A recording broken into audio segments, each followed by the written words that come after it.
আসসালামু আলাইকুম। সবাইকে আন্তরিকভাবে ধন্যবাদ এবং বিশেষ করে বিএনপিকে ধন্যবাদ এই ধরনের একটা উদ্যোগ নেয়ার জন্য। সকল পার্টিকে বা সকল রাজনৈতিক দলকে ডেকে আমরা যে আলাপটা করলাম, আমরা সবাই উপলব্ধি করি যে বাংলাদেশে গত 16-17 বছর বাংলাদেশে যে কোনো নির্বাচন হয়নি। 2014 সাল থেকে বাংলাদেশের মানুষ ভোট দিতে পারেনি এবং এই প্র্যাকটিসটার কারণে 2014 থেকে যে আওয়ামী স্বৈরশাসক ছিল ওনারা যে পিক অ্যান্ড চুজ করে রাজনৈতিক নেতৃবৃন্দ, সেটা শুধুমাত্র এমপি হিসেবে না, উপজেলা থেকে আরম্ভ করে ইউনিয়ন পর্যায় থেকে আরম্ভ করে সব জায়গায় গিয়েছে। তো সেই প্র্যাকটিসটাই যাতে না থাকে, এখনও যে মানুষের একটা আকাঙ্ক্ষা যে নির্বাচিত জনপ্রতিনিধিদের মাধ্যমে তাদের প্রবলেম সলভ হবে, তাদের যত সমস্যা আছে তার সমাধান হবে, সেটা আমরা উপলব্ধি করি এবং বাংলাদেশের মানুষ তাকিয়ে আছে একটা নির্বাচনের জন্য। এবং আমরা এটা বিশ্বাস করি যে এই সরকার আমাদের সরকার, এই সরকার আমাদের আন্দোলনের সরকার, এই সরকার ছাত্র জনতার আন্দোলনের সরকার এবং কিন্তু এই সরকার জনগণের সরকার, কিন্তু জনগণের দ্বারা ভোট দ্বারা নির্বাচিত সরকার না। আমরা সবসময় চাই এই সরকারের পাশে আমরা ছিলাম, আমরা আগামীতেও থাকব এবং আমরা 7ই আগস্ট থেকে আরম্ভ করে আজকে পর্যন্ত প্রত্যেক জায়গায় বলে আসছি যে আপনারা একটা নির্বাচনী রোড ম্যাপ দিন। নির্বাচন অত্যন্ত গুরুত্বপূর্ণ। নির্বাচন ছাড়া আপনারা যে সংস্কারের কথা বলছেন, সংস্কার একটা চলমান প্রক্রিয়া, আমরাও সংস্কারের পক্ষে। তবে এটাও বাস্তব যে সংস্কার আপনারা করেন, কিন্তু বড় সংস্কার করতে হলে জনগণের ম্যান্ডেট ছাড়া সেই সংস্কার যদি হয় তাহলে সেই সংস্কার খুব কঠিন হবে না, খুব শক্তভাবে থাকবে না।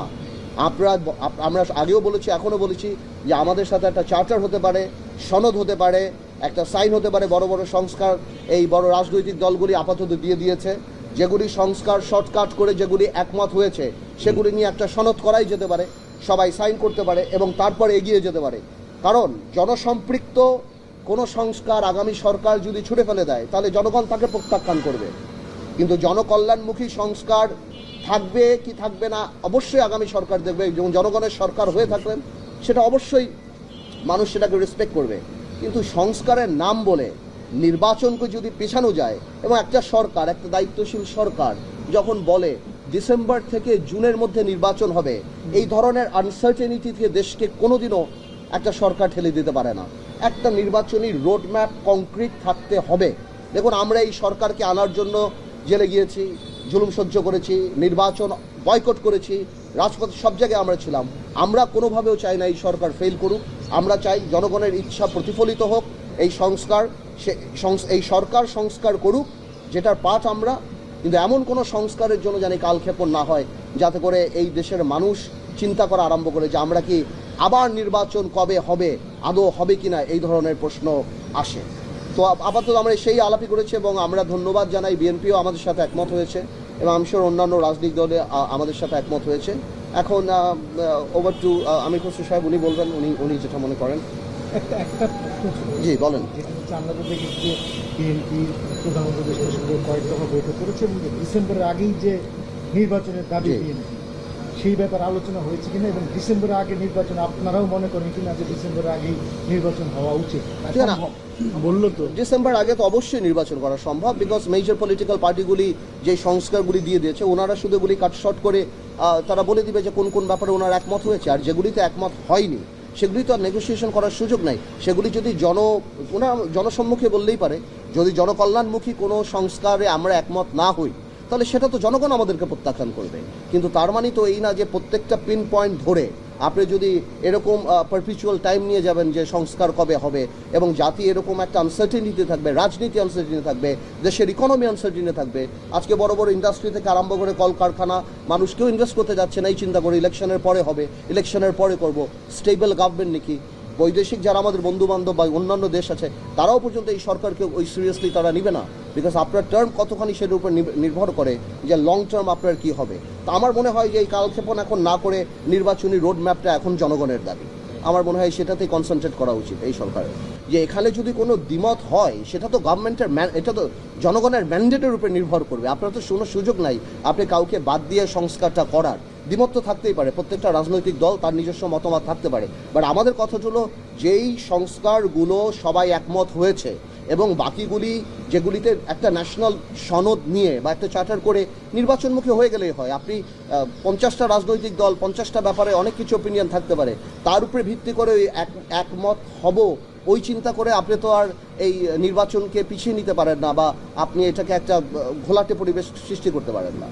আসলে ব্যাপারটা হচ্ছে বাংলাদেশে তো আমরা বাকশাল করতে যাচ্ছি না। সবাই যে একমত, সবাইকে যে একমত হতে হবে এটা যারা চিন্তা করে, এটা একটা বাকশালী চিন্তা, যেটা শেখ হাসিনার পিতা করেছিলেন। কারণ বিভিন্ন দলের বিভিন্ন দর্শন চিন্তা ভাবনা থাকবে, ভিন্নমত থাকবে। বিষয়টা হচ্ছে যেখানে ঐক্যমত হয়েছে সেগুলোর বাইরে সংস্কার করার কোনো সুযোগ নাই। এর বাইরে যেটা করতে যাবে সেটা আপনাকে ডেমোক্রেটিক প্রসেসের মাধ্যমে আসতে হবে, নির্বাচনী প্রক্রিয়ার মাধ্যমে আসতে হবে, জনগণের ম্যান্ডেট নিয়ে আসতে হবে। সুতরাং যেগুলো ঐক্যমত হয়েছে এই বিষয়গুলো জাতির সামনে কেন তুলে ধরা হচ্ছে না, এটাই প্রশ্ন। অলরেডি সবাই সাবমিট করে দিয়েছে, অনেক দিন সময় চলে গেছে, আলোচনা শেষ। আপনি এটার জন্য এক সপ্তাহের বেশি সময় লাগে না কোথায় ঐক্যমত হয়েছে। জাতিকে জানান কোথায় ঐক্যমত হয়েছে, জাতি জানুক, এবং ওই ঐক্যমতের ভিত্তিতে আমরা সনদ সই করে দিয়ে নির্বাচনের দিকে এগিয়ে যাই। খুব সহজ ব্যাপার, এর বাইরে যাওয়ার তো কোনো সুযোগ নাই। সুতরাং আজকে যে প্রেক্ষাপট, এই প্রেক্ষাপটে নির্বাচনী রোড ম্যাপ না দেওয়ার কারণে জনগণের মধ্যে যে সংশয় সৃষ্টি হচ্ছে, জনগণের মধ্যে যে প্রশ্নের উদ্রেক হচ্ছে, এটা গণতন্ত্রের, আগামী দিনের গণতন্ত্রের জন্য, নির্বাচনের প্রক্রিয়ার জন্য ভালো কিছু বয়ে আনবে না। যত তাড়াতাড়ি সম্ভব নির্বাচনের রোডম্যাপ দিয়ে আশ্বস্ত করতে হবে জাতি গণতন্ত্রের দিকে যাচ্ছে, জাতি গণতন্ত্র ফিরে পেতে যাচ্ছে, এবং গণতন্ত্রের বাহক হচ্ছে নির্বাচন। তার মাধ্যমে আপনি গণতান্ত্রিক ট্রানজিশনে যে যাবেন এটা জাতিকে জানতে হবে। এটার জন্য দেশের ভিতরে প্রস্তুতি আছে, দেশের বাইরে প্রস্তুতি আছে। ভারত যেটা বলেছে, এই যে বিনিয়োগকারীরা যারা আসছে বাংলাদেশে, তাদের সবার একটা প্রশ্ন, শেষ প্রশ্ন হচ্ছে নির্বাচন কবে হবে, এবং সবাই জানতে চায় কবে নির্বাচন হবে, এবং নির্বাচনের পরে তারা সিদ্ধান্ত নেবে। দেশের ভিতরের বিনিয়োগকারী, দেশের বাইরের বিনিয়োগকারী, শুধু বিনিয়োগ তো নয়, যত স্টেক হোল্ডার বাংলাদেশের সাথে কাজ করছে সবাই সিদ্ধান্তের ব্যাপার আছে। সবাই অপেক্ষা করছে নির্বাচনের জন্য।